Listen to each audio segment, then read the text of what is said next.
Meghan Markle's entry into and then sudden departure from the British royal family has been labelled as a major loss for the crown.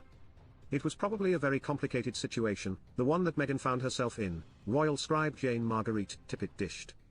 The institution didn't understand how to deal with a woman, not so much who was divorced, but who had a very independent life, who had had an education, who had lived the first 35 years of her life as someone who called her own shots, called her own story, and they probably didn't come to grips with that in perhaps the most pragmatic way, she added.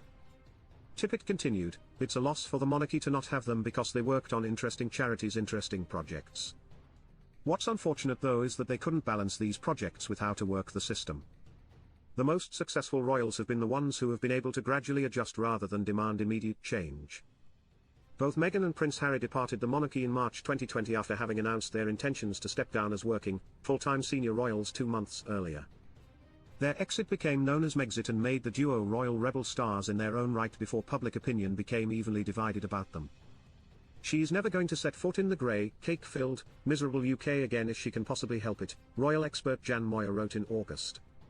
"When it comes to relations between the royal family and the Duke and Duchess of Sussex, we're looking at a burnt-out bombsite where a family used to be. Relations are at rock bottom, clemency is in the deep freeze.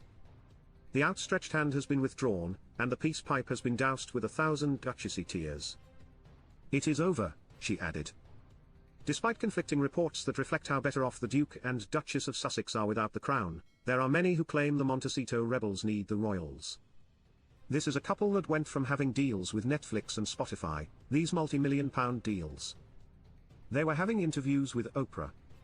You couldn't run away from them in the headlines. They were literally everywhere.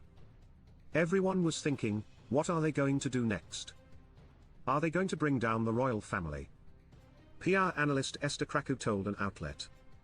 She continued, "That's really all just shattered under their own feet because they really just didn't understand a lot of the fundamental, key characteristics that's made the royal family effectively last this long." Daily Express reported on Tippett's remarks.